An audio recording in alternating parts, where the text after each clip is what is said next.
हरे हरे हरे राम राम राम हरे हरे।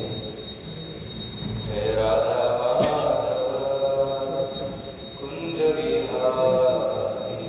जय राधा माधव कुंज विहारी। गोपी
ಏನು ತಿಳ್ಕೋಬೇಕು ನಾವು ಫಸ್ಟ್ ಟೈಮ್ ಆಮೇಲೆ ಗೊತ್ತಾಗ್ತದೆ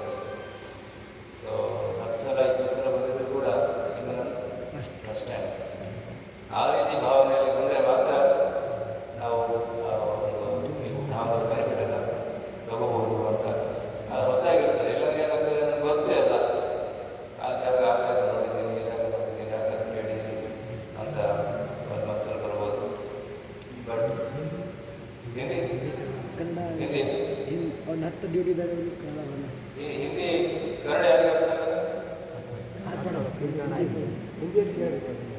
कन्नड़ यारिगे अर्थ ಆಗಲ್ಲ कन्नड़ यारिगे अर्थ ಆಗಲ್ಲ कन्नड़ जिसको नहीं समझ में कन्नड़ किसको समझ नहीं आता? हाथ पढ़ो जिन कन्नड़ समझ में आएंगे ऊपर पढ़ो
हिंदी नहीं आता है, हिंदी बरोदिಲ್ಲ. आता हिंदी जिसको नहीं आता यार हिंदी अर्थ ಆಗಲ್ಲ ಅವರಿಗೆ हिंदी यारिगे अर्थ ಆಗಲ್ಲ. ಎಲ್ಲರೂ अर्थ ಆಗ್ತದೆ. सबको हिंदी समझ में आता है. ठीक है. ಹರೇ ಕೃಷ್ಣ ಕೇಳಿಸ್ತದೆ ಎಲ್ಲರೂ? ಕ್ಲಿಯರ್ ಆಗಿದ್ದಾರೆ? ओके. हरे कृष्णा. तो हमारे गुरु महाराज बोल रहे थे कि जब हम आते हैं धाम में तो ऐसे समझना चाहिए कि पहली बार हम आ रहे हैं, तो देन इट विल में फ्रेश और हमेशा नयापन रहेगा. नहीं तो हम सोचते कि मैं वहाँ वो चीज़ देखा है, ये जगह देखा है, वैसे वैसे मन में ख्याल आ सकता है. ಕೇಳಿಸ್ತಾ ಇದೆಯಾ?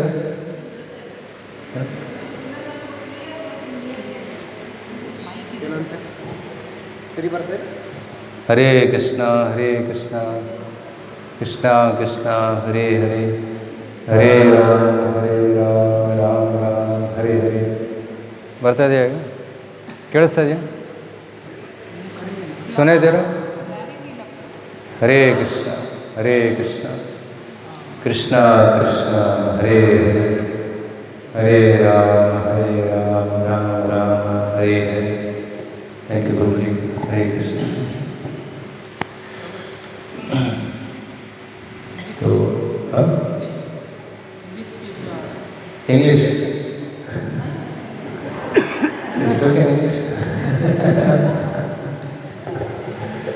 नहीं, वो हिंदी है. कन्नड़ वाले हैं ना, सब कर्नाटक से है ना, ಎಲ್ಲರೂ ಕನ್ನಡದವರಲ್ಲ. ಸೊ ಅದರಲ್ಲಿ ಕೆಲವೊಂದು ಜನ ಬಾರ್ಡರ್ ಇದ್ದಾರೆ, ಮಹಾರಾಷ್ಟ್ರ ಬಾರ್ಡರ್, ಮುಂಬೈಯಲ್ಲಿ ಕರ್ನಾಟಕದವರೇ, ಬಟ್ ಮುಂಬೈಲಿ ಕೆಲಸ ಮಾಡ್ತಾರೆ. ಅದಕ್ಕೆ ಕನ್ನಡ ಮಾತಾಡ್ತಾರೆ. ಹಾಂ, ओके. सो कितने लोग बिल्कुल कन्नड़ नहीं आता? बिल्कुल कन्नड़ नहीं. 1 2 3 4 5 6 7 8. Okay. Hare Krishna. Mix always. It's always a challenge. That's why we have translation. Sometimes. Yatra we had 6 language translation. Kannada, Telugu, Hindi, Tamil and Russian. Yesterday's yatra. तो वृंदावन धाम जो है, वृंदावन धाम इज एक्चुअली स्पिरिचुअल वर्ल्ड. जब भगवान कहाँ रहते हैं? गोलोक एव निवसति अखिलात्मभूत है. भगवान अपने आध्यात्मिक जगत में रहते हैं, मगर हम यहाँ पे भौतिक जगत में आए हैं. राइट, भगवान को भूल के हम इधर आए हैं भौतिक दुनिया में. और हमारे लिए भगवान भी आ जाते हैं. ನಮಗೋಸ್ಕರ ಭಗವಂತ ಕೂಡ ಬರ್ತಾನೆ. ಯಾಕೆ? ನಮ್ಮನ್ನು ರೆಸ್ಕ್ಯೂ ಮಾಡೋದಕ್ಕೆ, बचाने के लिए. जैसे कोई कुएं में गिर गया है और उसको हेल्प चाहिए, तो कोई आएगा, रस्सी डालेगा तो ऊपर ऊपर आ सकते हो। वैसे हम भौतिक दुनिया के कुएं में गिर गए हैं और हमको उठाने वाला चाहिए, राइट। तो भगवान खुद आते हैं हमको उठाने के लिए, और कभी कभी भगवान अपने भक्तों को भी भेजते हैं, आचार्यों को भेजते हैं हमको यहाँ से उठाने के लिए। हम भगवान के ही नित्य सेवक हैं। जीवेर स्वरूप कृष्णेर नित्यदास, अगर हम निजवाद स्वरूप to be servant of Krishna. मगर जब हम भगवान को भूल जाते हैं, हमारे निज स्वरूप को भूल जाते हैं, तो इधर भौतिक दुनिया में आ जाते हैं। और भगवान इतने कृपालु हैं कि हम सब के लिए भगवान खुद यहाँ पे आते हैं हमको वापस लेके जाने के लिए। जैसे कोई अगर बच्चा घर से खो गया, कोई मेला में खो गया, तो माता पिता क्या करते हैं? जाते हैं, ढूंढते हैं, पुलिस के पास जाते हैं, इधर जाते हैं, उधर जाते हैं, फ़ोटो डालते हैं, उसका मिसिंग बोल के डालते हैं। देखा होगा आपने स्टेशन पे कभी फ़ोटो रहता है मिसिंग, कॉन्टेक्ट नंबर ऐसे रहता है। वैसे ही हम सब missing, we are all missing Krishna. तो भगवान हम सबको ढूंढने के लिए खुद आते हैं इस दुनिया में, अलग अलग अवतारों में, अलग अलग रूप में आते हैं। और भगवान कृष्ण भी, भगवंत कृष्ण ಕೂಡ becomes once in a day of ಬ್ರಹ್ಮ. ಬ್ರಹ್ಮದೇವರ ಒಂದು ದಿನದಲ್ಲಿ ಒಂದು ಬಾರಿ ಬರ್ತಾನೆ. ಬ್ರಹ್ಮನ ಒಂದು ದಿನ ಎಷ್ಟು ವರ್ಷ? ಹಾಂ, ಸಾವಿರ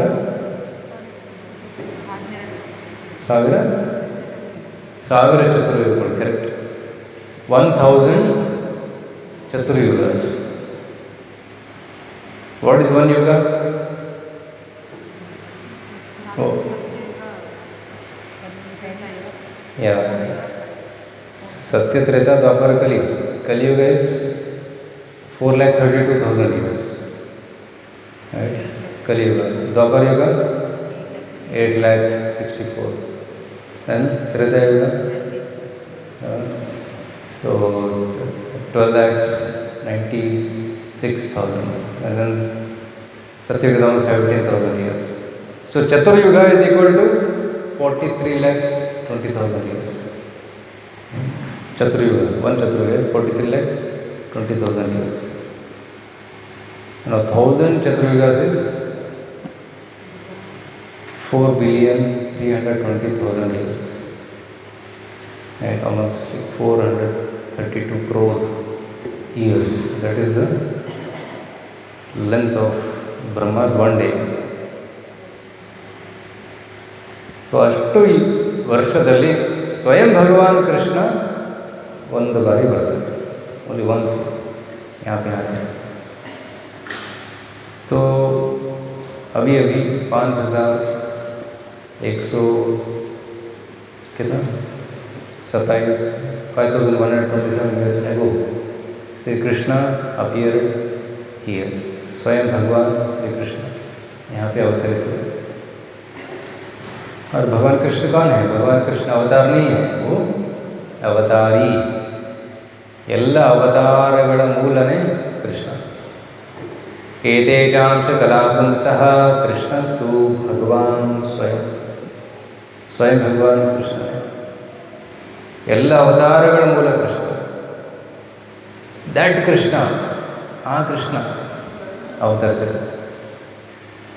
how many years back? Just 5,000 years compared to 4,300,000,000. Hare Krishna, Hare चरण गुरु, जय जय जय जय जय। बहुत खुशी रक्षण। हरे कृष्ण। और सब अच्छा लगा देख के। प्रकाश, स्वयं प्रकाश हुआ है और जाएंगे आए।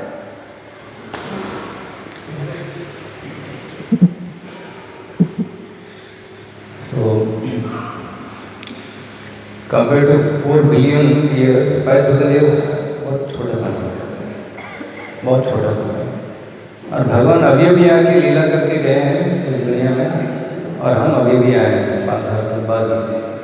हम अभी भी भगवान की लीला स्थली को देख सकते हैं। पता नहीं आगे जाके क्या होगा, पता नहीं, बट अभी तो हमको धाम रहेगा, धाम रहेगा, लीला स्थली रहेंगे, मगर वो क्या हो जाता है, कवर हो जाता है, आवृत हो जाता है। जैसे आप अगर 50-60 साल पहले आते तो वृंदावन धाम कुछ अलग ही दिखता था, अभी कुछ अलग ही दिखता है बाह्य दृष्टि से। बाह्य ನೋಡಿದ್ರೆ बिल्डिंग्स, कार्स, रोड्स, राइट। कोई आके पूछते हैं जंगल कहाँ है, where is Vrindavan forest, but now it's concrete forest. बाह्य दृष्टि से बदलता रहता है, but Vrindavan Dham remains eternal. नित्य लीला हैपेंस हियर, इधर होता है नित्य लीला। तो 5000 साल पहले भगवान कृष्ण यहाँ पे अवतरित हुए और इनकी लीलाएँ किया है। और यहाँ पे आप जो रह रहे हैं ये जगह, यहाँ पे भी भगवान ने लीला किया। क्या लीला किया? अघासुर का वध यहाँ पे किया। हमने देखा है वो अघासुर बड़ा सांप, राइट, जिसका मुंह बादल को छूता था, जो 10 किलोमीटर लंबा था, भयंकर सांप, असुर था। अघा मतलब पाप, असुर, Aghasura. So he came in the form of snake. क्यों आया? क्योंकि कृष्ण को मारना चाहता था। क्यों कृष्ण को मारना चाहता था? क्योंकि कृष्ण ने उनके 2 और भाइयों को और बहन को मार दिया था। 3 लोगों का फैमिली था, अघासुर, बकासुर, पूतना। पूतना को बकी भी बोलते हैं, बकी, बका एंड अघा, तीनों अच्छा फैमिली थे, राक्षस फैमिली। सो भगवान ने पूतना को जब बहुत छोटे थे तभी मार दिया था। बकासुर को, बकासुर पक्षी के रूप में आए, लेकिन क्रेन, भगवान ने उसका चोंच तोड़ के उसको मार दिया। और अघासुर बदला लेने के लिए यहाँ पे आया था, वेट कर रहे थे। और कृष्ण बलराम यहाँ पे क्या करते थे? खेल रहे थे। जब खेल रहे थे तो बच्चों ने देखा कि बड़ा सांप है। उसका जो दांत है वो बड़ा बड़ा पर्वत की तरह दिखता था, एंड उसकी आंखें लाल लाल थी, और उसका जो टंग था जीवा रोड तरह का, लेकिन रोड। तो बच्चे ने सोचा हम खेलेंगे, अंदर जाएंगे। तो कूदते कूदते अंदर गए, मगर एक तरफ डर भी लगा, लगता है बहुत बड़ा असुर है, हमको मार डालेगा। मगर दूसरा क्षण वो सोचे कृष्णा है ना, क्यों डरने का, कृष्णा इज देयर, सिल्वो। सो बड़गड़े वो अंदर प्रवेश कर लिया। जैसे अंदर प्रवेश किया तो कृष्ण को टेंशन आई, अरे मेरे जो फ्रेंड्स हैं सब अंदर गए हैं, गॉन इनसाइड, अघासुर इज मौत, what will happen to them, they will die. And Aghasur ने मुंह बंद नहीं किया। क्यों? कि जिसको मारना है वो भी नहीं आए अंदर, जब तक वो नहीं आएगा वो बंद नहीं करेंगे। तब भगवान अंदर आए। जैसे भगवान अंदर आए तो अघासुर ने मुंह बंद कर लिया। तो वो लीला यहाँ पे हुआ। जब भगवान अंदर चले गए तो अघासुर ने अपना जो मसल से टाइट करना शुरू किया। एक सांप कैसे खाता है, एक चूहे को खाते हैं उसके बाद टाइट कर लेते हैं उसका बॉडी, तो उन्होंने क्रश है। और भगवान ने क्या किया, उसको उसी गले में अटक गए और बड़ा बन गया। इतना बड़ा बन गया कि वो सांस नहीं लेता है, लेकिन was not able to breathe. तो भगवान इतना बड़ा हो गया कि उसका शरीर को तोड़ के बाहर निकला, और सारे जो लोग हैं दो बालों को बाहर निकाला और उनको देखा, दिव्य दृष्टि से, कृपा दृष्टि से उनके ऊपर देखा, उन सबका उद्धार कर दिया और उसको पुनर्जीवित कर दिया। मर गए थे सब लोग, भगवान ने उनको फिर पुनर्जीवित कर दिया। और वो लीला इस स्थली में हुआ, जहाँ पे गुरुकुल बना इसी स्थली में हुआ। तो आप अगर चलते जाएंगे वृंदावन में 84 स्क्वायर माइल्स, 84 क्रोर्स बोलते हैं, 84 स्क्वायर माइल्स, हर एक इंच में कुछ ना कुछ लीला हुआ है। हमको पता नहीं क्या क्या हुआ है, मगर हर एक इंच में कुछ ना कुछ लीला हुआ है, और आचार्य ने कुछ लीला स्थलों को प्रकट किया, कुछ अप्रकट है। बहुत सारे लीला स्थल अप्रकट है और कुछ लीला स्थलों को आचार्यों ने प्रकट किए, उनको दिखा और उन्होंने उधर मंदिर बनाया, कुछ कुंड बनाया, ऐसे उसको प्रकट किया ताकि हम उसको देख पाएँ। एक्चुअली असली वृंदावन का हम देख नहीं पाएंगे, बिल्कुल देख नहीं पाएंगे, क्योंकि वो हमारे क्या है, ಚರ್ಮಚಕ್ಷುವಿನಿಂದ ನೋಡೋಕ್ಕಾಗಲ್ಲ, केवल दिव्य चक्षुविंद मात्र ನೋಡಲು साध्य। तो दिव्य चक्षु कौन देगा? आचार्य गुरु जी वो हमको दिव्य चक्षु देंगे, वो दिव्य चक्षु से हम धाम को देख सकते हैं। इसलिए जब हम यात्रा में आते हैं तो भक्तों के संग में आना चाहिए, कि भक्तों के संग में हम असली जो धाम है उसका अनुभव कर सकते हैं, और वो लीला स्थलों को देख सकते हैं। अगर भक्तों के संग में नहीं आएंगे तो टूरिस्ट की तरह आएंगे, खाएंगे, सोएंगे, चलेंगे। तो इसलिए we should come with the association of devotees and especially followers of Srila Prabhupada. जो प्रभुपाद जी ने वृंदावन, आप में से कितने लोगों को पता था वृंदावन इस्कॉन आने से पहले?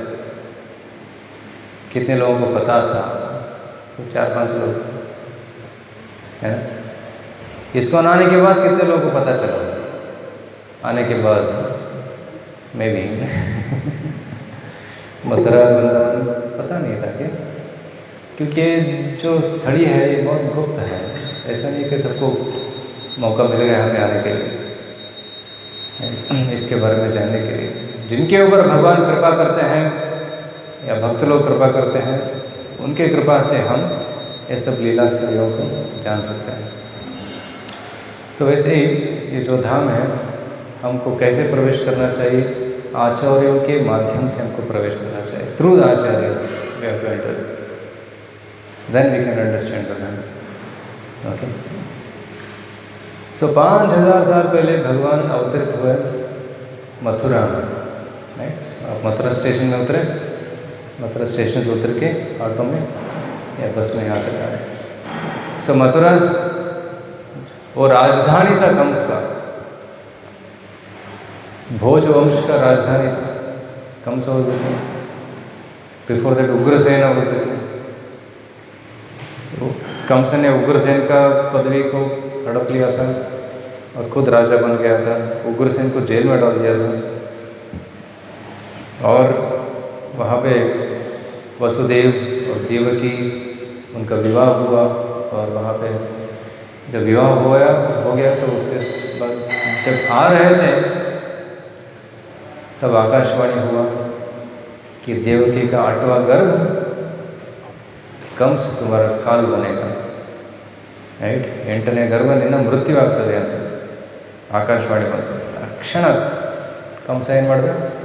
रिमूव इस वर्ड, खड़ग निकाल और देवकी को मारना चाहता था। मगर वसुदेव ने तब बहुत बुद्धिमत्ता से उस सिचुएशन को हैंडल किया। बहुत डेंजरस सिचुएशन है, आपातकाल है, मृत्यु आने वाला है देवकी को। तो वसुदेव ने उसको बहुत बहुत केयरफुली हैंडल किया, और वसुदेव ने प्रॉमिस किया, तुमको प्रॉब्लम है देवकी के 8वें पुत्र से, देवकी से तो नहीं है ना डेंजर, तो देवकी को छोड़ दो, उनको मारो मत। मैं वादा करता हूँ कि जो भी बच्चा होगा मैं आपको सौंप दूंगा, आप जो भी कुछ भी कर सकते हैं उसके साथ। तो कंस इतना क्रूरी था, फिर भी वसुदेव का बात मान लिया। ऐसे भक्त जो शुद्ध भक्त होते हैं उनका वाक्य इतना शुद्ध होते कि इवन असुर भी उसको मान लेता। So Vasudeva was like that, he was very very very pure, और जो बात देता था उसको निभाता था। तो इसलिए कंस भी मान लिया, तो उनको छोड़ दिया। और उसके बाद आपको पता है कैसे देवकी वसुदेव तो मथुरा में थे, तब नारद मुनि आते हैं और देवताओं के बीच में मीटिंग होता है कि बहुत लेट हो रहा है भगवान के अवतार में, धरती का बोझ बढ़ रहा है, क्योंकि असुरों की संख्या बढ़ती जा रही है। तो इसमें क्या करें हम? भगवान को जल्दी अवतरित होना है, इसलिए कंस का पाप का घड़ा जल्दी भरना है।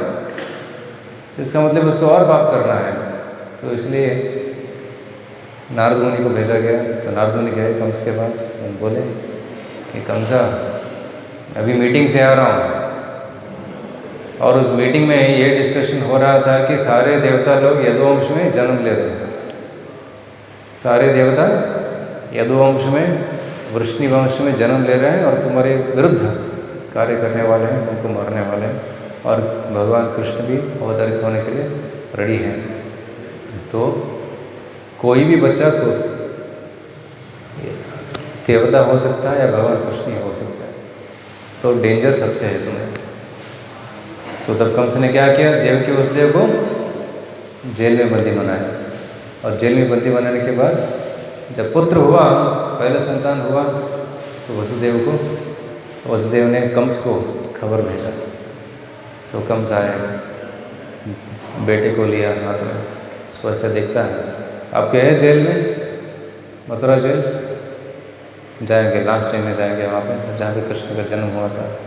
वहाँ पे एक एक बच्चे को लेता था और पत्थर पे ऐसे मार के पीट के उसको मारता था।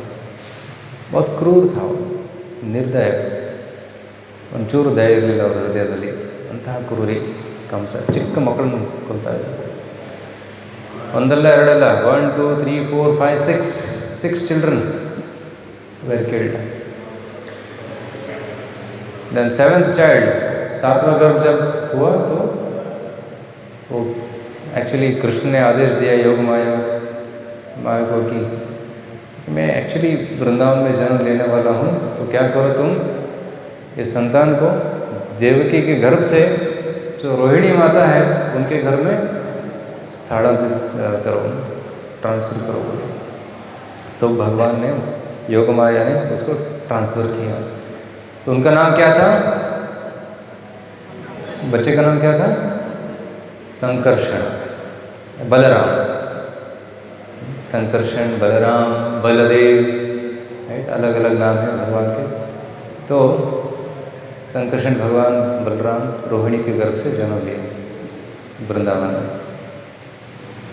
और कुछ समय बाद फिर देवकी गर्भवती हो गई। और अब किसका जन्म हुआ?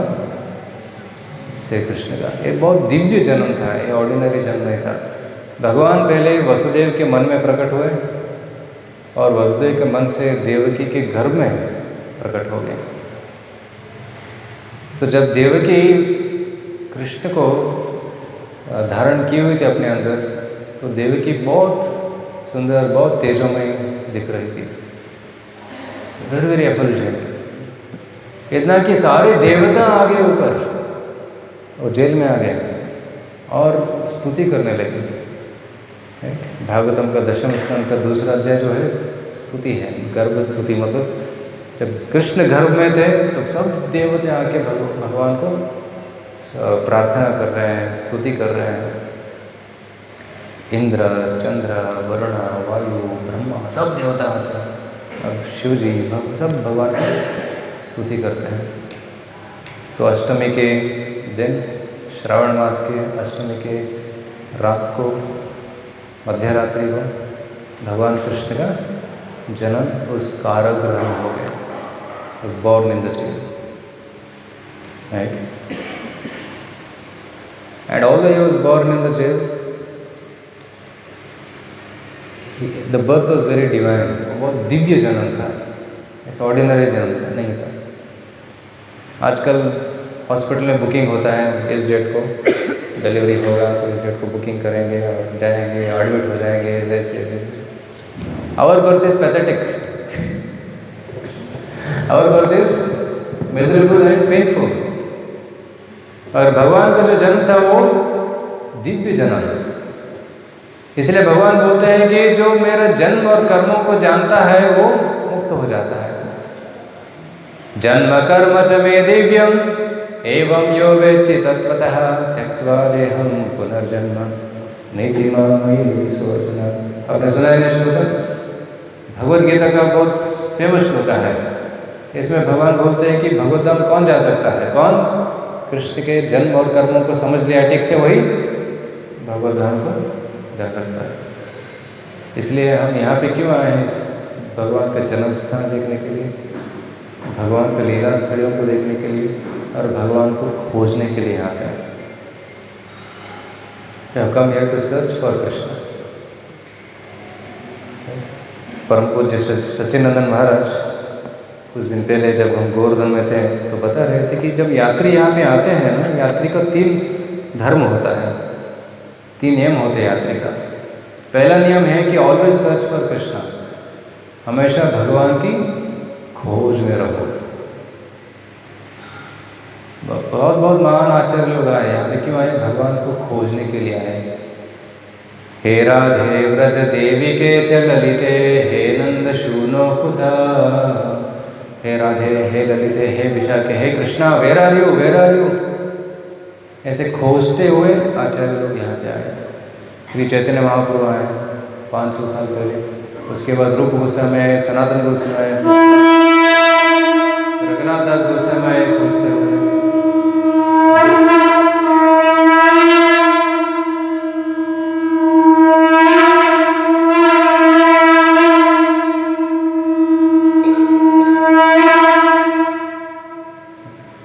रघुनाथ दास गोस्वामी आए खोजते हुए, और गोपाल भट्ट गोस्वामी आए, जीव गोस्वामी आए, नरोत्तम दास ठाकुर आए, लोकनाथ गोस्वामी, श्री श्री जगन्नाथ बलदेव सुब्रमण्या की, श्री श्री राधा कृष्ण की, श्री श्री कृष्ण बलराम की, श्री प्रभुपाद की जय। तो पहला नियम है कि हमको क्या करना है? भगवान को खोजना है। It's first duty of A Pilgrim. यात्री का पहला धर्म है क्या? भगवान को खोजते हुए उधर आओ। और दूसरा धर्म क्या है? See everything as an arrangement of Krishna. यात्रा के बीच में अगर कुछ भी होता है आपके साथ, ऐसा सोचो कि भगवान का ही योजना है। कुछ अच्छा हुआ या बुरा हुआ, धाम में कुछ अच्छा बुरा नहीं होता है, सब अच्छे के लिए होता है, राइट? हमारे शुद्धिकरण के लिए होता है, purification of our heart, right? तो जो भी हुआ इस धाम में कंसिडर्ड एज कृष्णाज विल, भगवान, क्योंकि यहाँ पे जो कुछ भी होता है वृंदावन धाम में भगवान की इच्छा से ही होता है। और आप सब लोग यहाँ पे आए हैं तो भगवान ने अनुमति दी है, आप आए हैं, isn't it?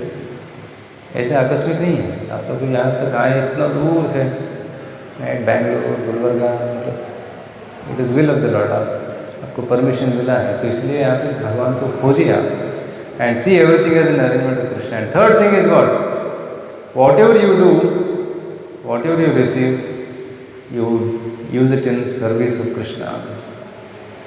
आप जो कुछ भी करते हैं वो भगवान की सेवा, भक्तों की सेवा ही होना चाहिए। सो 3 रूल्स ही सेड, तो इधर हम सेवा करने का मौका मिलता है बहुत। पहला सेवा है हरिनाम, हमेशा हरे कृष्ण कृष्ण कृष्ण हरे हरे, हरे राम राम राम हरे हरे, ನಾನ್ ಸ್ಟಾಪ್, ಯಾವಾಗಲೂ ಮುಖದಲ್ಲಿ ಹರಿನಾಮ ಇರಲೇಬೇಕು. ಅದು first rule, chant constantly, right? और दूसरा क्या सेवा है? भगवान के दिव्य धाम के दर्शन करना, और यहाँ के जो ब्रजवासी है, मंदिर है, उनमें सेवा करना। Do some service to the Brajvasis when you are here, do some service to the devotees and also to the fellow devotees with whom you are staying। तो सबकी सेवा करने का वो तीसरा नियम है।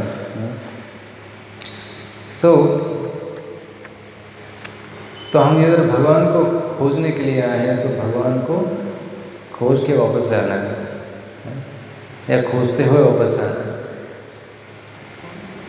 या we should always be searching for Krishna here. तो आचार्य लोग, हमको पता है कि कैसे हम भगवान को खोजना है इधर, बाई हियरिंग, आंखों से नहीं, कानों से हम भगवान को देख सकते हैं। We can't see by eyes, आंखों से हमको दिखेगा नहीं, तो इसलिए हमको कानों से देखना पड़ेगा बाय चैंटिंग हरे कृष्ण मंत्र एंड बाय हियरिंग कृष्ण कथा सुनते हुए। तो जब भगवान कृष्ण का जन्म हुआ उधर मथुरा में, तो भगवान ने बोला वसुदेव को कि अब मुझे गोकुल लेके चलो, राइट। तो गोकुल जो है यहाँ से कुछ माइल दूर है, कल सुबह हम वहाँ पे जाएंगे। तो वसुदेव ने क्या किया, भगवान को उठाया टोकरी में और चले, मगर उनके हाथ में और पैर में हथकड़ी था, हथकड़ी और पैर में भी रस्सी बांधा हुआ था, तो फ्री नहीं थे, हमारे से खुला नहीं था। और वसुदेव ने बिल्कुल सोचा नहीं कि कैसे जाऊंगा, तो उन्होंने जैसे उठाया टोकरी और कदम रखा तो हथकड़ी निकल गया, और पैर में जब रस्सी बांधा तो वो भी टूट निकल गया। दरवाज़ा बाहर से बंद था, दरवाज़ा खुल गया। सिक्योरिटी गार्ड थे, पूरा तलवार वगैरह लेके खड़े थे, वो भी सो गए। और बाहर शेर जैसे भयंकर प्राणी भी थे, वो भी सो गए। सब खुल गया। इसका मतलब क्या है, जब हम भगवान को उठाते हैं हमारे हाथ में या हमारे हृदय में, तो सारे जो बाधा है वो सब हट जाता है। All the obstacles go away. So that's why when you have faith, तो इसके लिए श्रद्धा चाहिए। बिना श्रद्धा के हम ऐसे कदम नहीं उठा सकते। श्रद्धा चाहिए कि मैं भगवान को खोजना चाहता हूँ, मैं साधना करूँगा, मैं भगवान की तरफ जाने की कोशिश करूँगा, तो भगवान क्या करेंगे, आपको रास्ता दिखाते जाएंगे, और जो भी अड़चन है वो हटते जाएगा। जैसे श्रील प्रभुपाद जी को आदेश मिला था कि आप जाके विदेश में प्रचार करो। सरल है विदेश में प्रचार करना, उस जमाने में 50 साल पहले प्रभुपाद जी के पास पैसा भी नहीं था, प्रभुपाद जी के पास कोई कॉन्टैक्ट्स भी नहीं थे, इन्फ्लुएंस भी नहीं था उतना। और प्रभुपाद जी यहाँ पे वृंदावन में रहते थे। 1965 से पहले कहाँ पे रहते थे, यहाँ पे वृंदावन में ही रहते थे, और यहाँ पे सब कुछ ठीक था ना, एवरीथिंग वाज गुड। और प्रभुपाद जी सोचते थे कि मेरे गुरुजी ने आदेश दिया है कि ये संदेश को हमको विदेश में पहुँचाना है। तो प्रभुपाद जी ने क्या किया, विदेश जाने की योजना बनाई। और जैसे प्रभुपाद जी ने ठान लिया कि मुझे जाना ही है, तो सारे जो अड़चन थे वो सब हटने लगे। उनको जहाज़ में जाने का टिकट भी मिल गया, वहाँ पे रहने का व्यवस्था भी हो गया अमेरिका में। और बीच में 2 हार्ट अटैक भी आए थे प्रभुपाद जी को। हार्ट अटैक बहुत पेनफुल होता है ना, राइट। ऐसे सुना है कि किडनी पेन बहुत पेनफुल होता है, और उसके बाद हार्ट अटैक बहुत पेनफुल होता है, बहुत दर्द होता है। प्रभुपाद जी बोले कि अगर तीसरा आएगा तो मैं जी नहीं पाऊँगा। तो प्रभुपाद जी उस समय प्रभुपाद जी को एक सपना आया। सपने में प्रभुपाद जी ने देखा कि कृष्ण और सारे अवतार जहाज़ के आसपास हैं, और जहाज़ को क्या बोलते हैं, so they towing the ship carefully safely towards the west. Carefully जा रहा था, पहुँच गए प्रभुपाद जी। और प्रभुपाद जी को पहला साल बहुत कष्ट हुआ, उनको रहने के लिए ठीक से जगह नहीं था, शेयर करना पड़ता था। रूम इधर था, वॉशरूम कहीं और था, बहुत बर्फ़ था वहाँ पे, बहुत ठंडी, एंड विदेशी आचरण जो है बहुत मुश्किल था उनके लिए एडजस्ट होने में। प्रभुपाद जी का बहुत स्ट्रॉन्ग डिज़ायर था कि हमको प्रचार करना है, बहुत तीव्र इच्छा थी। एक बार प्रभुपाद जी सोफा में या क्या बोलते हैं बेंच पे बैठे थे गार्डन में, और एक आदमी आता है, उसका नाम था मिस्टर रूबेन। मिस्टर रूबेन आके पूछते हैं, स्वामी जी आप कौन हो? तो स्वामी जी ने उत्तर क्या दिया,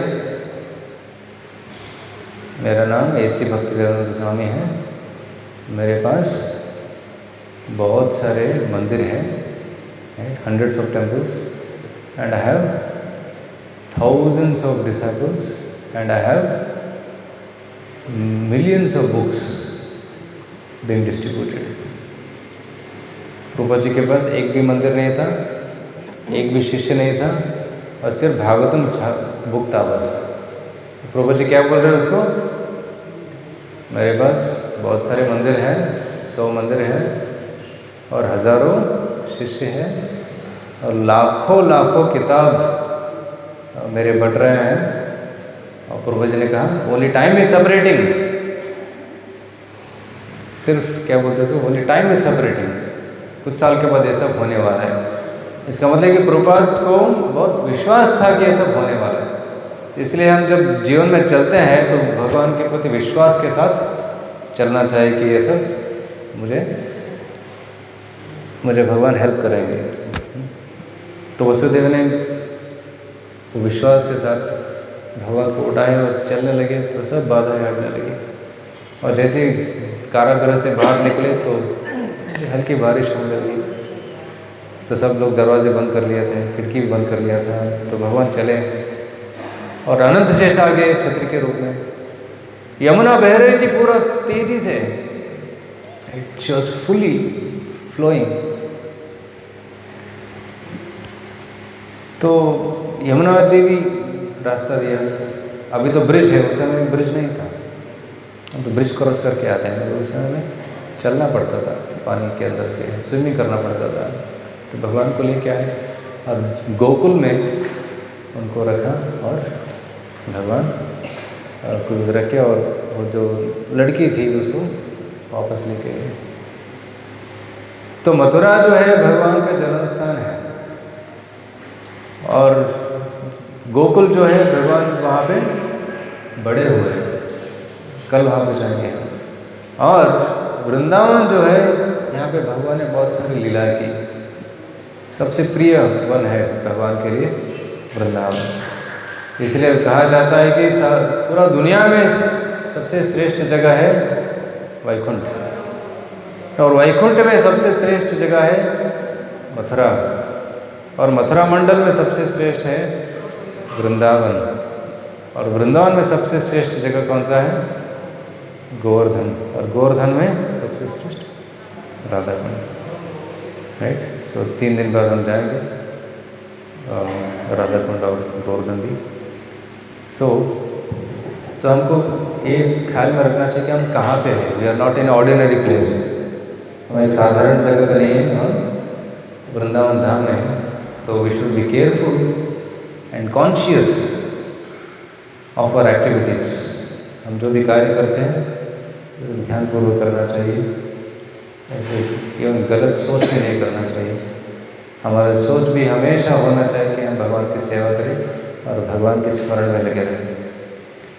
क्योंकि यहाँ पे जो है हर पेड़ जो है कल्पवृक्ष है, हर जो मिट्टी का कण है वो चिंतामणि। चिंतामणि प्रकर सद्म सुकल्प वृक्षा लक्षावृतेषु सुरभिरभिपालयन्तं लक्ष्मी सहस्रशत संभ्रम सेव्यमानं गोविंदमादिपुरुषं तमहं भजामि। राइट, सारा जो कण है चिंतामणि, सारे जो पेड़ है कल्पवृक्ष है, और एक पेड़ हमारे सारी इच्छाओं को पढ़ सकते हैं, जानते हैं हमारी इच्छाओं को, और इच्छाओं को पूर्ण करने के समर्थ है। इसलिए हमको आध्यात्मिक इच्छाओं को इधर व्यक्त करना चाहिए, प्रार्थना करना चाहिए कि सारे हमारी जो आध्यात्मिक इच्छा है, आध्यात्मिक प्रगति है, वो संपूर्ण हो। So we should have only spiritual desires and not material desires. ठीक है? So it is not an ordinary place. And it is said that Vrindavan is Madhurya Dham. यहाँ पे कृपा है, भगवान की कृपा है यहाँ पे, मगर यहाँ पे थोड़ा स्ट्रिक्ट भी है, क्योंकि अपराध भी यहाँ पे मायने रखते हैं। अपराधವನ್ನು ಮಾಡಬಾರ್ದು ವೃಂದಾವನ ಧಾಮದಲ್ಲಿ, ಪಾಪ ಕಾರ್ಯವನ್ನು ಮಾಡಬಾರ್ದು, ಯಾಕೆಂದರೆ ಅದರದ್ದು ಪ್ರತಿಫಲ is also serious. Right, Prabhupada ji बोलते थे कि अगर कोई वृंदावन धाम में आते हैं और पाप करता है तो अगले जन्म में वो कुत्ता या बिल्ली बन जाएगा धाम में, पनिशमेंट, क्योंकि धाम में आके उसने पाप किया। और प्राणी का योनि में जन्म लेके फिर वो पाप भुगतने के बाद वो वापस जा सकता है। तो इसलिए हमको सतत रहना चाहिए कि यहाँ पे आके हम कोई पाप ना करें, मगर हमको पॉजिटिवली क्या करना चाहिए, हरिनाम, हरि कीर्तन, हरि कथा में मग्न होना चाहिए। ये धाम में करने वाले कार्य है। सो मैं बता रहा था कि हमारी इच्छाएं शुद्ध होना चाहिए वृंदावन धाम में। तो भगवान ने 5000 साल पहले इधर आके लीला किया, और यहाँ पे भगवान ने 125 साल 125 ईयर्स इस भौम वृंदावन में लीला की। 125 साल के बाद जब भगवान ने उनकी लीला अंत किया, अंत करने से पहले भगवान द्वारका से यहाँ पे आए एक बार, दंतवक्र को मारे, दंतवक्र राक्षस को मारने के बाद मथुरा में उनको मारा था, वध किया था। उसके बाद यहाँ पे आए वृंदावन में, और फिर से सारे ब्रजवासियों को मिले। वो बहुत लंबी कहानी है, हमारे गुरु महाराज जी ने 2 घंटा इसके बारे में बताया, मगर मैं ये बताना चाहता हूँ कि जब भगवान इधर आए वापस, तो सारे ब्रजवासी इतने खुश हो गए कि उन्होंने रिक्वेस्ट किया है कि भगवान कृष्ण आप यहाँ से जाओ, यहीं पर रह जाओ। और नंद महाराज ने रिक्वेस्ट किया कि अगर आप यहाँ पर रहेंगे तो वसुदेव और देवकी को विरह होगा। हम जैसे 100 साल तक आपकी विरह में थे, वैसे विरह वसुदेव और देवकी को भी होगा। तो आप एक काम करो कि आप इधर भी रहो और उधर भी रहो, ऐसे कुछ अरेंजमेंट कर दो। तो भगवान इधर थे नेट बाल गोपाल के रूप में, 11 साल के जो युवक होता है, वैसे जब भगवान वृंदावन छोड़े थे तो लगभग 11 साल के थे, 10 years 8 months। तो उसी एज में वो रहे, यहाँ पर रहते हमेशा। और द्वारका में वो द्वारकाधीश के रूप में विस्तरित होकर वहाँ पे भी थे। तो द्वारका में भी थे और यहाँ पे भी थे। और कुछ समय के बाद जब सारे देवता आए और भगवान से मिले और भगवान को बताया कि भगवान आपने जो कार्य के लिए यहाँ पे आए थे वो संपूर्ण हो गया है, अभी आप वापस जा सकते हैं। तो भगवान ने बोला ठीक है, मैं वापस जाता हूँ। तो भगवान ने अपने रथ को विस्तृत किया और सारे ब्रजवासियों को उस रथ पे बिठाए, और वो रथ ऊपर उठा, सारे लोगों को बहते हुए पार करते हुए, ब्रह्मज्योति को पार करते हुए, वैकुंठ को पार करते हुए गोलोक वृंदावन धाम पहुँच गए। तो सारे ब्रजवासी वहाँ पे चले गए, तो वृंदावन खाली हो गया, बिल्कुल खाली हो गया, कोई नहीं आता है, पूरा घना जंगल बन गया। और जो सारे जो तीर्थ स्थल थे भगवान ने जहाँ पे लीला किया, तो वो सब लुप्त हो गए। किसी को पता नहीं था कि भगवान ने क्या लीला कहाँ पे किया। भगवान ने कालिया को कहाँ पे क्या बोलते, कालिया मर्दन लीला कहाँ पे किया था, भगवान ने वस्त्रहरण कहाँ पे किया था, भगवान ने अगासुर को कहाँ पे मारा, भगवान ने खाना कहाँ पे खाया था, ब्रह्म विमोहन लीला कहाँ पे हुआ। ब्रह्म विमोहन लीला भी यहीं पे हुआ है, यहाँ से कुछ 3-4 किलोमीटर दूर में ब्रह्मा जी का मंदिर है, उसको बोलते चौमुहा, वहाँ पे ब्रह्म विमोहन लीला हुआ। ये जो सारे स्थल थे वो लुप्त हो, किसी को पता नहीं था कि कहाँ पे है। तब एक ऋषि थे, उनका नाम था शांडिल्य ऋषि। शांडिल्य ऋषि यदुवंश के गुरु थे। तो कुछ साल के बाद द्वारका में भी जो कृष्ण थे द्वारकाधीश, वो भी सब यदुवंश को लेकर वापस चले गए, इवेंट बैक। सो कृष्ण के पुत्र थे प्रद्युम्न, करेक्ट, एक पुत्र थे प्रद्युम्न, रुक्मिणी से पुत्र। प्रद्युम्न के पुत्र थे अनिरुद्ध, अनिरुद्ध के पुत्र हुए Vajranabh. So Vajranabh is Krishna's great grandson, मरी ಮೊಮ್ಮಗ, ಕೃಷ್ಣನ ಮರಿ ಮೊಮ್ಮಗ ಯಾರು? ವಜ್ರನಾಭ. ಸೊ ಆ ಸಮಯದಲ್ಲಿ ಯುಧಿಷ್ಠಿರ ಮಹಾರಾಜ ಡೆಲ್ಲಿಯ ರಾಜನಾಗಿದ್ದ, ಹಸ್ತಿನಾಪುರದ ರಾಜನಾಗಿದ್ದ Yudhishthira.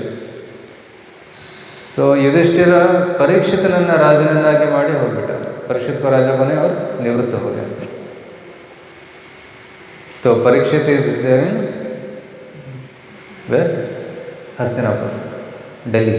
Current Delhi is Hastinapur. Parikshit requested Vajranabh to become king of Mathura. Vajranabh ನೀನು ಮಥುರಾ ದೇಶದ ರಾಜನಾಗುವಂತ ಇಲ್ಲಿ ಅಲೋಕೇಟ್ ಮಾಡ್ತಾರೆ. ಆ್ಯಂಡ್ ಶಾಂಡಿಲ್ಯ ಋಷಿ comes to Vajranabh and says, ನಿನ್ನ ಭಗವಂತ ಕೃಷ್ಣ ಎಷ್ಟೊಂದು ಲೀಲೆಗಳನ್ನು ಮಾಡಿದ್ದಾನೆ, ಆ ಲೀಲೆಯ ಸ್ಥಳಗಳನ್ನೆಲ್ಲ ಉದ್ಧಾರ ಮಾಡುವಂತಾರೆ. सब लीला स्थलों को उद्धार करो, तो वहाँ पे स्मारक बनाओ, मंदिर बनाओ, विग्रह स्थापना करो, ताकि वृंदावन फिर क्या बोलते पुनर्जीवित हो जाए. जो अप्रकट है लीला उसको प्रकट कर दो. वही आदेश मिला वज्रनाभ को.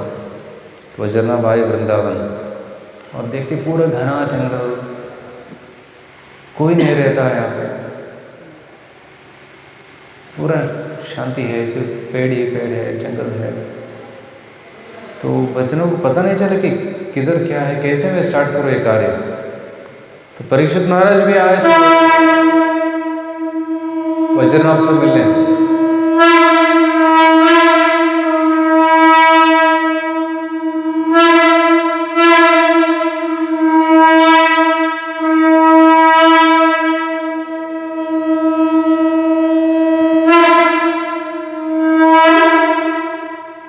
परीक्षित महाराज ने भी बताया कि आप काम चालू कीजिए, जो भी हेल्प चाहिए मैं करूँगा.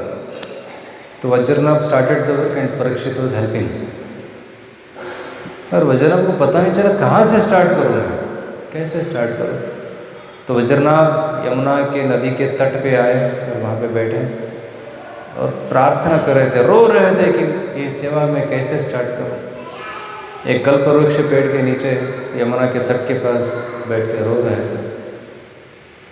तो तब उनको एक आकाशवाणी सुना दिया कि आप काम चालू करो, you will see the Vrindavan Dham. Thank you. जो वृंदावन धाम है आपको दिखाई देगा, प्रकट होगा. तो ऐसे जब वज्रनाभ प्रार्थना की और यहाँ पे वृंदावन का भ्रमण करने लगे, तो उनको प्रकट हुआ है सब लीला स्थल.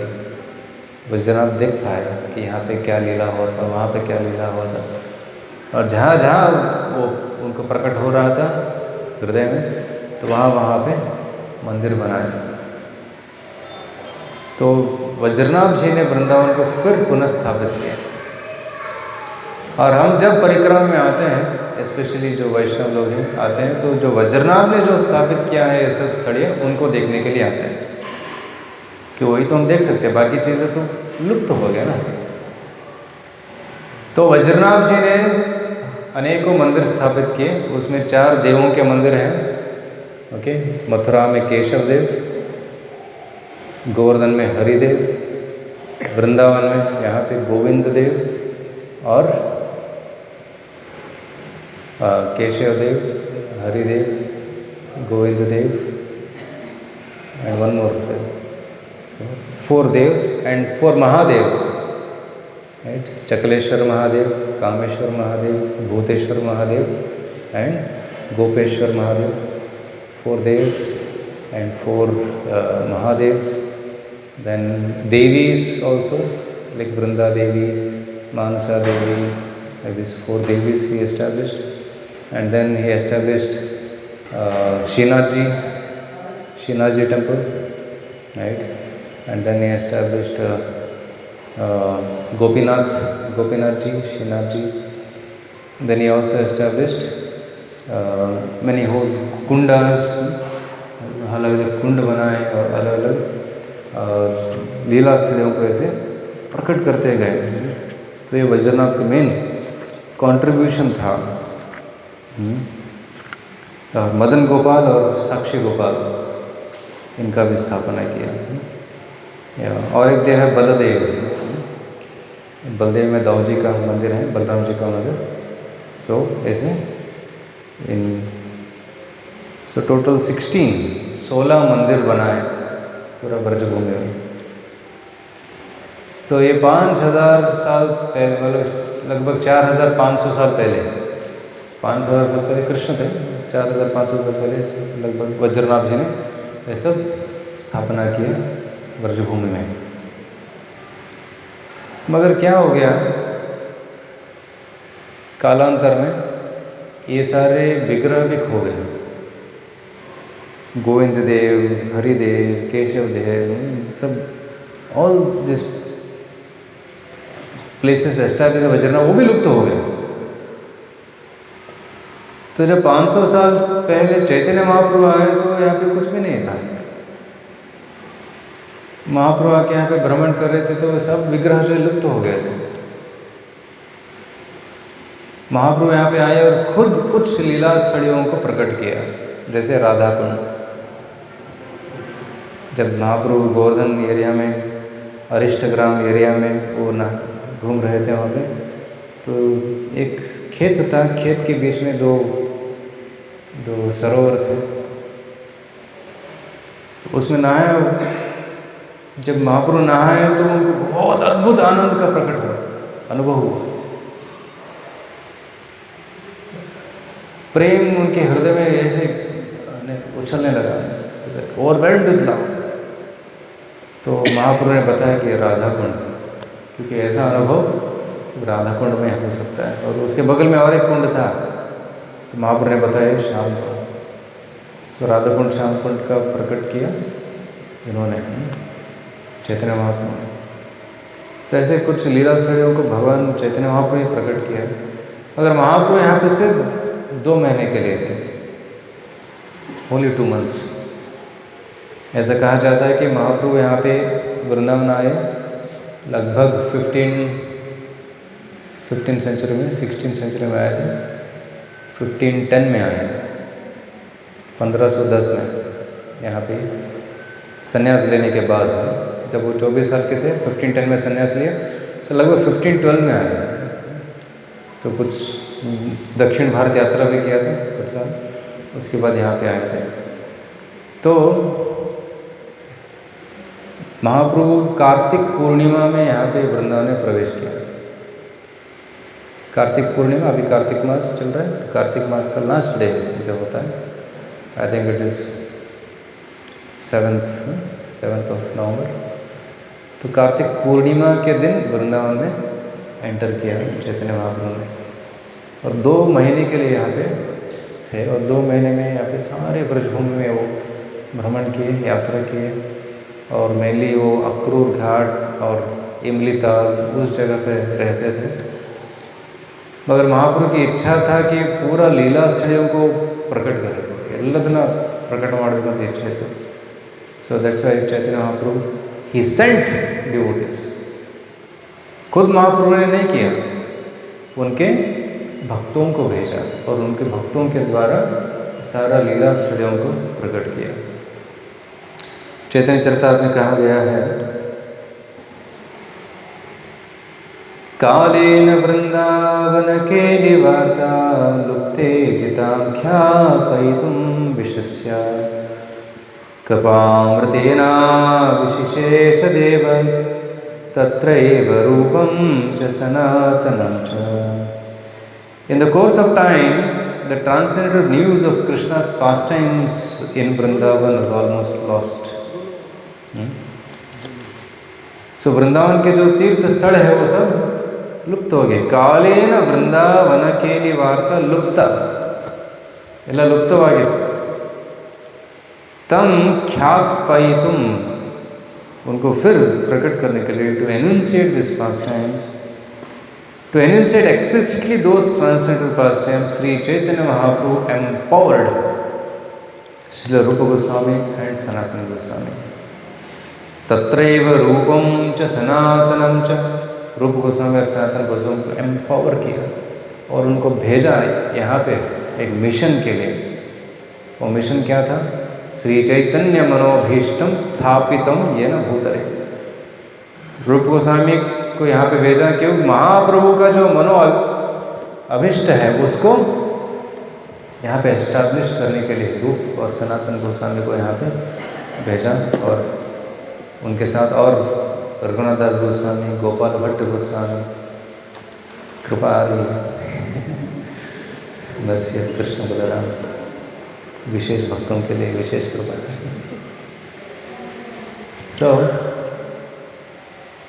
रूप और सनातन गोस्वामी को यहाँ पे भेजा। रूप सनातन गोस्वामी ने फिर यहाँ का उद्धार किया, मंदिर बनाए। और अभी जो आप वृंदावन देखते हैं वो षड गोस्वामी ने प्रकट किया। If you want to see Vrindavan, you have to go through the 6 Goswamis of Vrindavan. और इस गोस्वामी कौन थे? छोटे मोटे लोग नहीं थे। You might have heard of the stories of Goswamis. रूप एंड सनातन गोस्वामी बहुत अमीर, actually they were from Karnataka. रूप एंड सनातन एंड अनुपम, उनका पहला नाम था अमर, संतोष एंड अनुपम, 3 of them। वो कर्नाटक से थे, ब्राह्मण परिवार से थे और कुछ कारण से वो शिफ्ट हो गए कर्नाटक से यहाँ पे बंगाल में शिफ्ट हो गए। और वहाँ पे रूप सनातन का पांडित्य को देख के नव पोजीशन ने सोचा कि ये लोग मेरे असिस्टेंट बनेंगे तो मैं कार्य उनको सौंप दूंगा और मैं आई कैन गो फॉर दिग्विजय, दूसरे साम्राज्य को क्या बोलते हैं हराने के लिए, साम्राज्य को विस्तार करने के लिए जा सकता हूँ और मैं एंजॉय कर सकता हूँ। तो इसलिए उन दोनों को बुलाया, बिकम मैं असिस्टेंट मिनिस्टर बन जाता हूँ। तब उन्होंने रिजेक्ट किया। रूप सनातन सेड नो, आप तो गोमांस खाने वाले हैं। ऐसे बताया नहीं, ऐसे बताते तो उधर बोल देते, वेरी क्रूअल थिंग्स। तो उन्होंने मना कर दिया। तो नाउ पोजीशन ने धमकी दी, if you don't do this I will kill other Hindus, सारे हिंदुओं को मार डालूंगा, सबको बहुत कष्ट दूंगा। तो समाज को बचाने के लिए रूप सनातन दे एक्सेप्टेड दिस सर्विस। और नव पोजीशन उनका नाम भी बदल दिया। उनका नाम क्या हो गया? दबीर खास एंड शकर मलिक। उनको मुस्लिम नाम दे दिया, दबीर खास और शकर मलिक। और वो मिनिस्टर बन गए तो उनको ड्रेस भी वैसे पहनना पड़ता था जैसे राजा लोग पहनते हैं। और वो बहुत अच्छा काम करते थे, बहुत पैसा भी कमाया, और अमीर थे, बड़ा बड़ा राजमहल था उनका। और वो खुश नहीं थे वहाँ। इतना पैसे होने के बाद भी, इतना महल होने के बाद भी, इतना मान सम्मान होने के बाद भी खुश नहीं थे। क्यों? क्योंकि उनका मन हमेशा कृष्ण की सेवा में, श्री चैतन्य महाप्रभु की सेवा में लगना चाहता था। आजकल तो लोग चाहते हैं मैं गूगल, माइक्रोसॉफ्ट, IBM इधर उधर जॉब करें तो अच्छा लगेगा, प्रेस्टीज होगा। मगर वो समय ऐसे नहीं सोचते थे। तो मैलेच लोग हैं, यवन लोग हैं, उनका बूट पॉलिश क्यों करें? नहीं करना चाहते, रिजेक्ट करना चाहते थे। तो उनका मन वृंदावन में था, तो उन्होंने गुप्त वृंदावन बनाया। जैसे इस कैंपस में भी वृंदावन बनाया है, अगासुर का डायरोमा है, आपने देखा होगा, और कुछ दामोदर लीला स्थल से बनाया है। तो उन्होंने अपने महल के पीछे एक गुप्त वृंदावन बनाया, राधा कुंड, श्याम कुंड, गोवर्धन। जब भी टाइम मिलता था वहाँ के सब बैठते थे, जप करते थे, लीला स्मरण करते थे, भागवतम पढ़ते थे। एक दिन सनातन गोस्वामी के को एक सपना आया, और सपने में एक ब्राह्मण आया और ब्राह्मण ने उनको भागवतम गिफ्ट किया सपने में।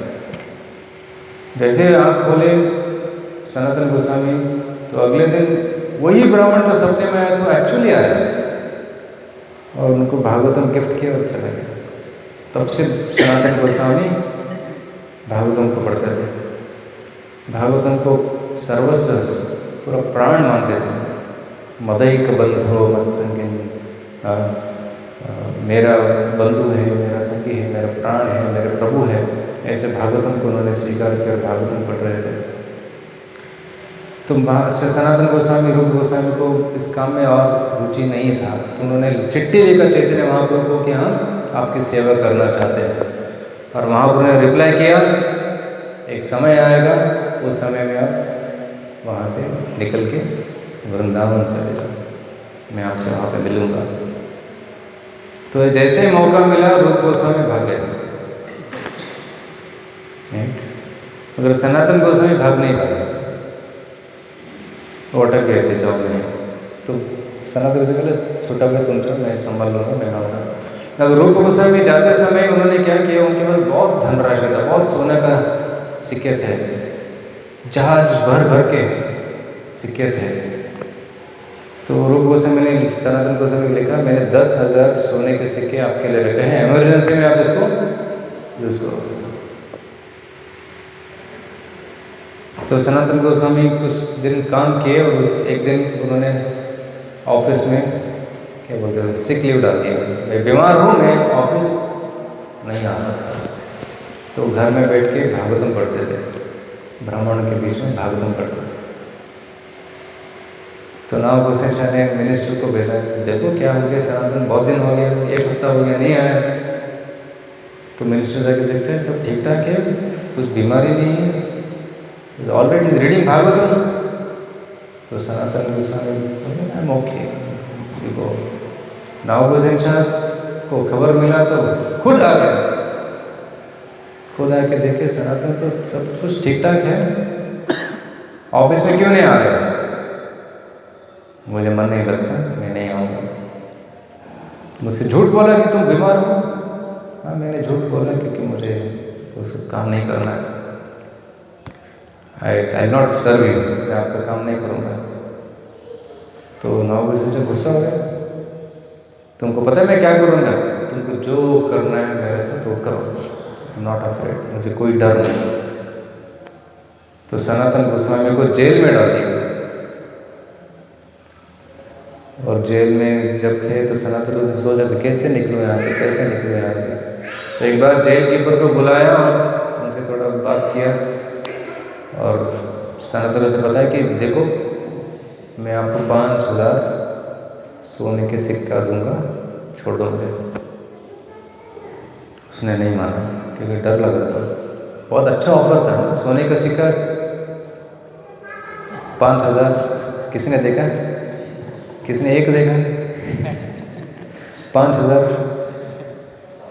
आज के ज़माने में अगर कैलकुलेट करेंगे तो बिलियंस ऑफ रुपीस, उतना पैसा। मगर उसको डर था कि नाव को पता चले को मेरा जान चला जाएगा। तो सनातन उसने क्या किया, ऑफर बढ़ाते गए, 6,000, 7,000, फिर मैं 10,000 देता हूँ, मुझे छोड़ दो। बोला ठीक है, मगर फिर भी मेरे को डर है।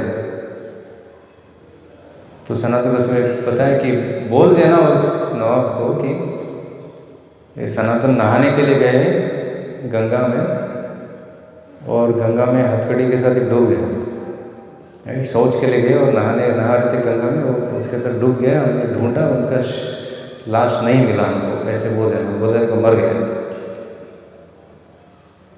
और सनातन गोस्वामी बोला देखो तुम मुसलमान हो, मैं यहाँ से भागूंगा तो मैं डायरेक्टली हज जाऊँगा, तो तुमको बहुत पुण्य मिलेगा।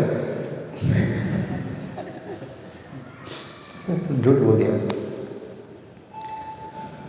तो उसने छोड़ दिया। तो सनातन गोस्वामी वहाँ से भागे और बंगाल में वहाँ से भागे और डायरेक्ट आए वाराणसी।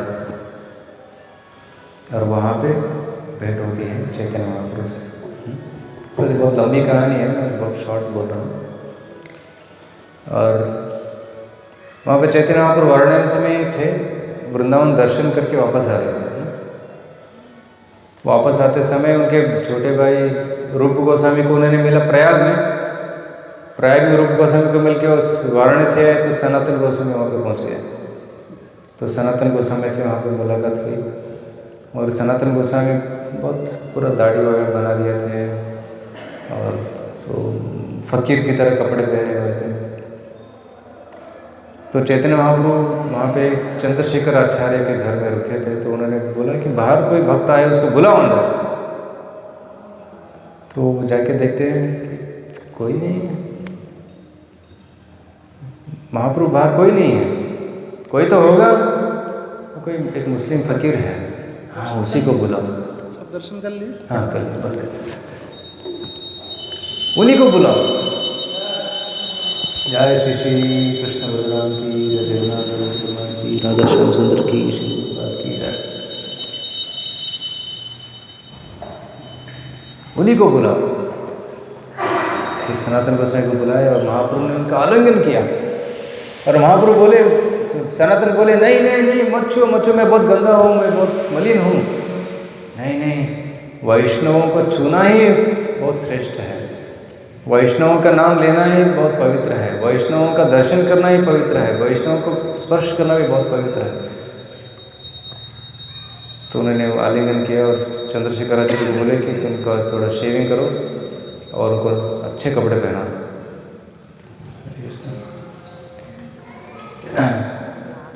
तो सनातन गोस्वामी गए और नहा लिए, शेविंग किए और अच्छे कपड़े लेके आए चंद्रशेखर आचार्य। तो उन्होंने बोले नहीं नहीं नहीं ये नहीं चाहिए मुझे, आपके पुराने कपड़े दे दो, क्योंकि मैं अभी सन्यासी बन गया हूँ तो ऐसे रंगे बिरंगे नया कपड़ा नहीं पहनना है, सिंपल कपड़ा पहनना है। तो आप सिंपल कपड़ा देखो, तो सरल वस्त्र थे, उसको धारण किया और सनातन गोस्वामी को देख के महाप्रभु बहुत खुश हो गए।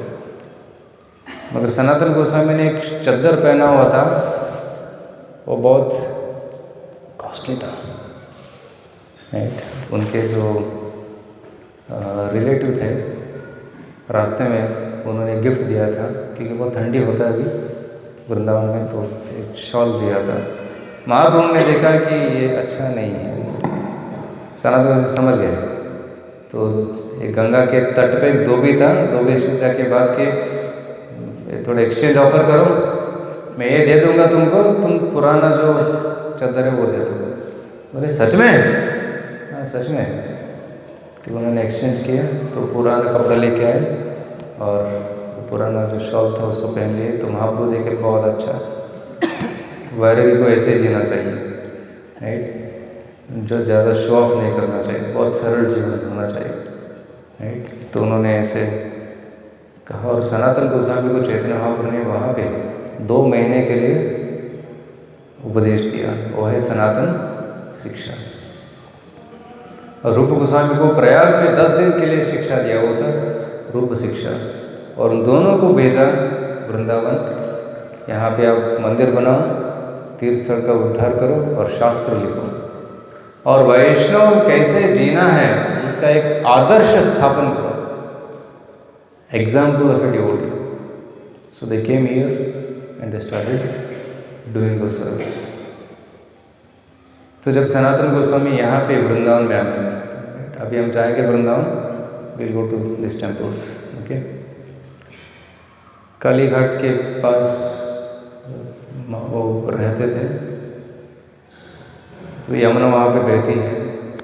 तो एक व्यापारी था, जहाज में बहुत सारे आइटम्स लेके जा रहा था, तो वो जहाज वहाँ पे अटक गया। जैसे तूफान आया तो जहाज साइड में आ गया, अटक गया, वो जहाज रिलीज नहीं हो रहा था। तो इनको बहुत टेंशन आ गया कि बिजनेस कैसे करूँगा मैं, जहाज को तो निकलना चाहिए। तो उन्होंने हेल्प मांगा, किसी ने बोला कि इधर बाबा जी रहते हैं, उनसे हेल्प मांगो। तो उसने आए बाबा जी के पास, सनातन बाबा, सनातन गोस्वामी, बोले बाबा जी थोड़ा हेल्प कीजिए, मेरा अटक गया है जहाज। तो सनातन गोस्वामी के पास वहाँ पे तब मदन मोहन गिटी थे। तो बोले इनको प्रार्थना करो, ये आपको हेल्प करेंगे। तो जैसे उनको प्रार्थना किया तो जहाज रिलीज हो गया और वो चलने लगा। तो मदन गोपाल कैसे आए? अद्वैत आचार्य जब वहाँ पे साधना करते थे, भजन करते थे एक पेड़ के नीचे, तो एक पेड़ के नीचे जब वो साफ सफाई कर रहे थे, क्लीनिंग कर रहे थे, तो उन पे कुछ टच हुआ, तो खोदने लगे तो पूरा कृष्ण का विग्रह मिल गया। उसको बोलते अद्वैत वट, उसके नीचे मदन गोपाल जी का विग्रह मिल गया और वो वर्शिप करते थे उसको। और अद्वैत आचार्य के एक शिष्य थे जो मथुरा में थे, तो अद्वैत आचार्य ने उससे उनको सौंप दिया, तो मदन गोपाल जी गए मथुरा में। और मथुरा में जब सनातन गोस्वामी भिक्षा के लिए जाते थे, तो एक दिन देखा कि एक सुंदर लड़का खेल रहा है बच्चों के बीच में। सनातन गोस्वामी उसको देख के बहुत आकर्षित हो गए, उसको पीछा करने लगे। वो गया एक घर के अंदर, रूम के अंदर गायब हो गया। सनातन गोस्वामी ढूंढते हुए गए, वो रूम में गए, बच्चा मिला ही नहीं। और वहाँ पे देखते हैं कि एक कृष्ण का विग्रह है। वो बच्चा ही कृष्ण था, खेलने के लिए बाहर आया था।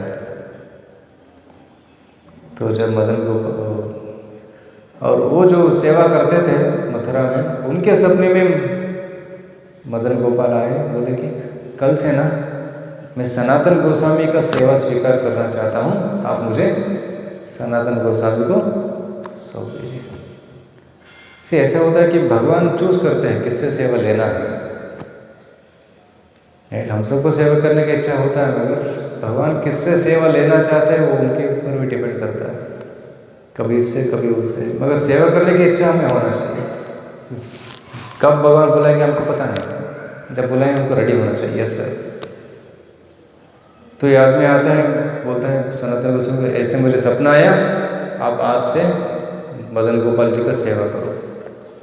सनातन गोस्वामी बोलते देखो मेरे पास घर भी नहीं है, कुटीर भी नहीं है, मैं तो पेड़ के नीचे रहता हूँ, मैं कैसे संभालूंगा इनको? वो आपका प्रॉब्लम है, भगवान की इच्छा है कि आपके साथ रहना है। सनातन गोस्वामी बोले ठीक है। तो वो पेड़ के नीचे भगवान को रखे थे ऐसे, राइट, कुछ भी नहीं था। और सनातन गोस्वामी भीख मांगने के लिए जाते थे, और जो भी आटा मिलता था उसको गंगा के यमुना के पानी में मिला के आग में डाल के वो पक जाता था, तो उसको भगवान को खिलाते थे, खाओ खाओ।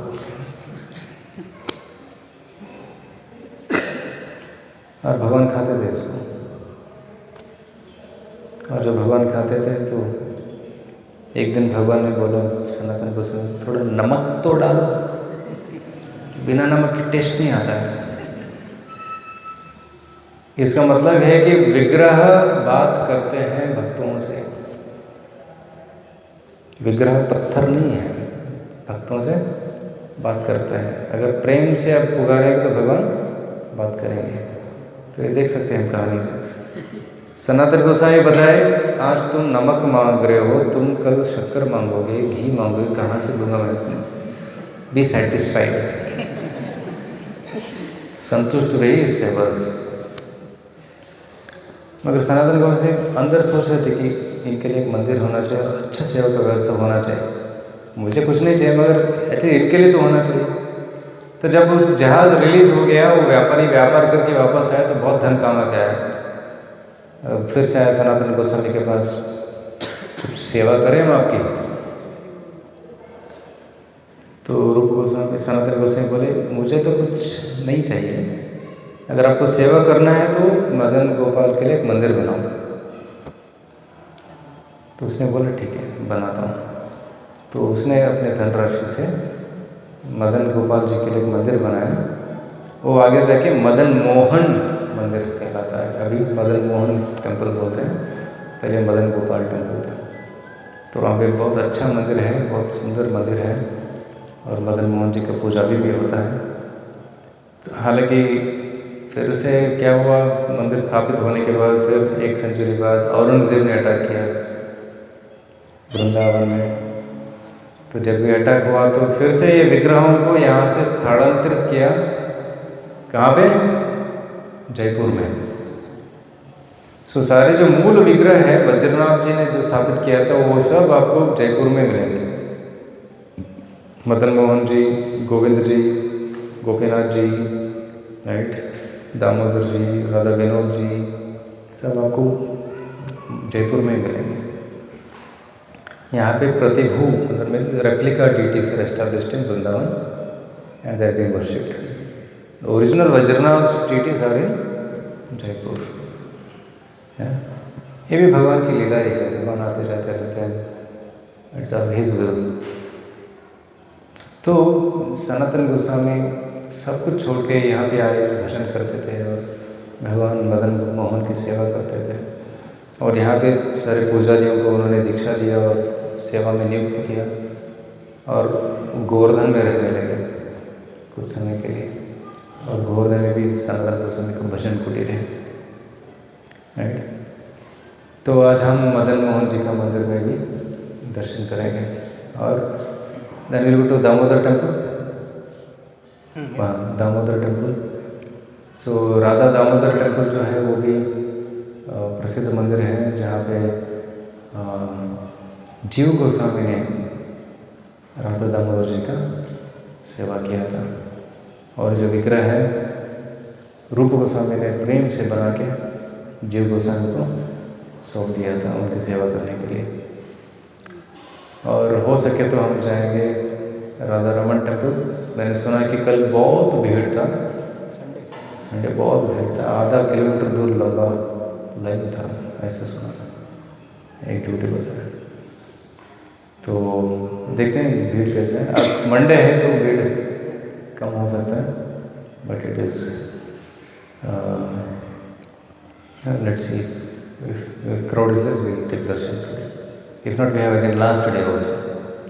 लास्ट डे में हम फिर वृंदावन में जाएंगे, देवस्थान जो बच जाते हैं उनका भी दर्शन करेंगे, ठीक है। हरे कृष्णा कृष्णा कृष्णा हरे हरे, हरे राम राम राम हरे। तो ऐसे बताया कि 1:30 को हमारा लंच प्रसाद है, तो अभी 1:30 को हम लंच प्रसाद लेंगे वही